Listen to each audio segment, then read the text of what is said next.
What's up, YouTube? Neighbor Bob here. What'd it be like?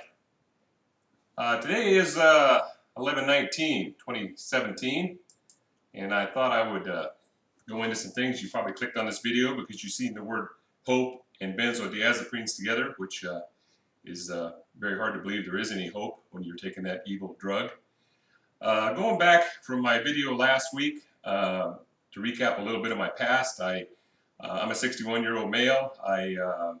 Interested in health since I was 15. I started lifting weights. I started paying attention to my body, listening to my body, which is very important in you getting well from anything.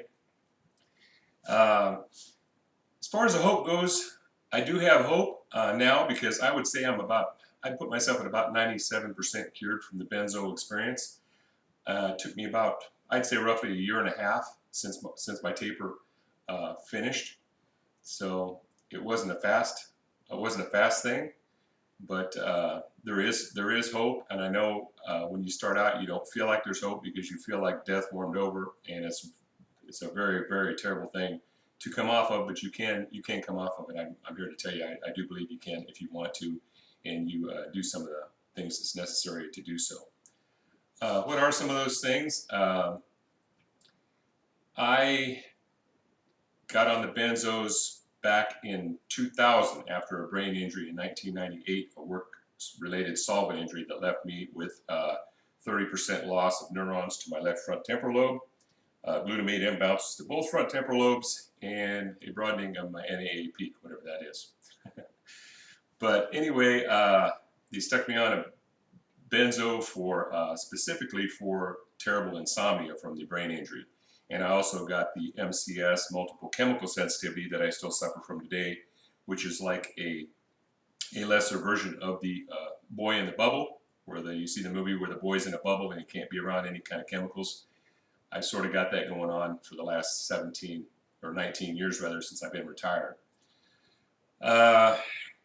It's not that bad. I just kind of have to, stay away from a lot of things and a lot of people, so I kind of live a sheltered life, so YouTube's good for me. Anyway, going on into some of the hopes that I've experienced here, I'd say that I'm 97% back, and the last thing to come back for me was my stomach problems. And I just realized recently that stomach problems from benzos, they call it benzo belly. And you've got a whole bunch of hundreds of thousands of GABA receptors in your stomach, where most of your immune system is, coincidentally. So my stomach felt like you took one of those little air pumps where you pump a basketball up, and you stuck that needle in my stomach and blew it up full of air. I'm sure anybody that coming off of benzos can tell you that the bloat, I mean, it just feels like your stomach's going to explode all the time. It's just bloated. I just didn't know what was going on. I tried probiotics and all kinds of stuff. It didn't do any good, but it's finally starting to get better. I didn't want to say anything in my last video last week because I wasn't sure. Sometimes, in benzos, you get up and one day, you feel, you have bad days and worse days, how I like to say it. You don't have any real good days, but it's all bad and worse. You're just hoping for bad at the best. But I get up and sometimes I have a good night's sleep, and then I have 2 or 3 nights of terrible sleep, and I have a good night's sleep. Well, I've been actually sleeping fantastic, what I would call fantastic, compared to 1 or 2 hours that I was getting. I've been sleeping really good for, I'd say, about 2 weeks now. So when I started, the switch flipped for me, and I started feeling alive again. And I'll have to say, I feel like I'm back.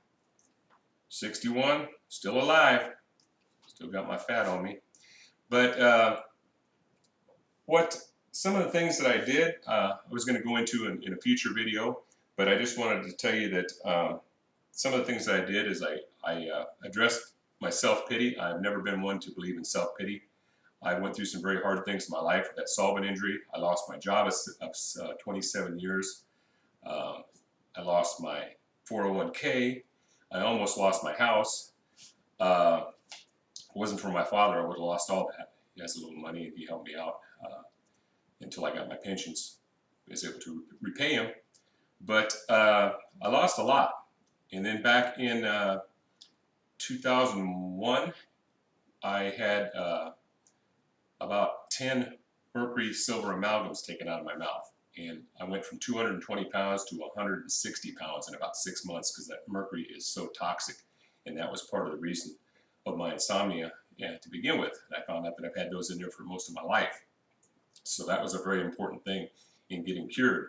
It was very expensive too. I had to get a loan. I probably got $16,000 to $20,000 or more worth of dental work by a holistic dentist to get those things out of my mouth. But it was well worth it. And I did have to take a loan out. I'm not made of money, but that's all behind me now. I thought I'd go into some other things in future videos here coming up about the importance of not having self-pity. I'm going to go into that specifically because that will drag you down. If you think you feel bad now, just let yourself wallow in the pit of self-pity, and you can feel worse even when you think you can't. So I'm going to go into that, and also some things about listening to your body. You hear people say listening to your body all the time, but I've actually done that for, like I said, since I was 15 years old, and it's done me a world of good. It hasn't failed me yet, so I think I pass that along to you, and you can take from it what you will. Like I said before, I'm no doctor, I'm no health professional, I'm not trying to give you any medical advice. If you need a doctor, go to the doctor. But then, that being said, a doctor's probably a dumb bastard that puts you on Benzodiazepine, so maybe you want to rethink that and be more of your own health advocate, which is what I've done for most of my life. I'll go in and I'll get some tests off of a doctor, and when they start trying to throw medications at me, I'll look for alternatives and try that. And that brings me to what I believe got me well when it did from this is the few supplements that I've taken. And it's just been a few. And there's a right way and a wrong way to take supplements, I do believe. You see people saying, oh, I'm on this and I'm on this, and I take 10 of these and 20 of these and a whole bunch of these, and they throw them in them all at once. And sometimes it makes you really sick, and sometimes it helps you, and you don't know. You're trying so many things, you don't know what's right and what's wrong. And I don't advocate that. When I do buy supplements, I buy quality supplements, which is very important. You're not going to get anything any good for you at Walgreens and Walmart. You need to go to your high-end supplements, and there are many of them, and I'll go into that a little bit later in another video. But I just wanted to go in that short video today to tell you that there is hope. And said it, all I've got to do is my stomach seems to be getting better all the time. The bloat's going away.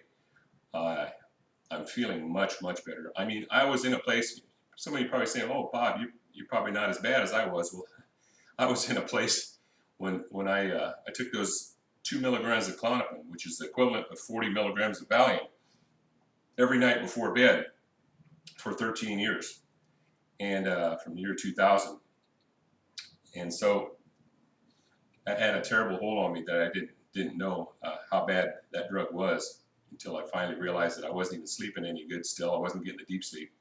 The sleep I've been getting, I went to bed last night at 9:30 and got up at 3:30, 5 hours. You think, well, that's not very good. Well, it was sound sleep. It's a type of sleep that you hope to get, where you're dreaming, and the REM sleep, the deep sleep. And so it was a very good sleep. And then I went back down at 4:30 and got up at 7:30. So that's like 8 hours, which is phenomenal for me because I haven't slept this good since June 1998 is the day I got injured with a solvent. That's when my life completely flipped around for me and went to crap. But I'm here to tell you that there is hope. I don't care how bad you feel. I felt that bad. I had all the nerves burning in my body. I had floaters floating across my eyes. I had muscle spasms all over the place. I had every stomach problems, just terrible pain everywhere. I just basically felt like I was going to die. You ever do this? I walked by the mirror one time in the bathroom when I felt like I was going to die. And I walked by the mirror in the bathroom and I looked at myself, and I didn't look that bad in the mirror. I just looked like a normal person in the mirror, and I went, how can I look that good when I feel like I'm going to die? And that's why people look at you. You wonder why your family and your friends don't understand what you're going through. Well, most times you don't look that bad unless you've let depression get you down, and you can't do that. And so I'm going to go into some of those things that I feel can be of a lot of help to you. And I hope you follow along with me. And I just do these videos. I don't edit anything. If something happens during the video, I say something stupid or something goes wrong, I don't edit anything. It's one and done for me because I got better things to do. Mess around with a video.